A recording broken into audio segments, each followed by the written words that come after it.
Inilunsad ng Philippine National Police ang panibagong mobile application na pinangalan ng Itaga Bolsa Bato at ang text Bato Hotline 2286 upang mapadali ang pagre-report sa publiko ng anumang krimen sa Philippine National Police.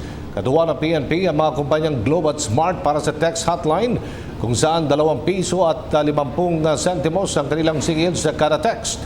Libre naman ang pagpapadala ng reklamo kung gagamitin ng mobile app na pwedeng i-download sa Google Play Store at Apple App Store. Ayon kay PNP Chief Ronald Bato de la Rosa, agad nilang ipapasa sa lokal na pulisya ang mga sumbong para makapagresponde.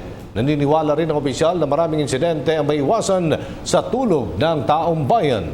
Idinagdag pa ng hepe, mas maganda sana kung nailunsad ang text hotline bago nangyari ang Davao City bombing. Ako po si Cathy San Gabriel. Subscribe na sa PTV YouTube channel. I-click lang po ang subscribe button.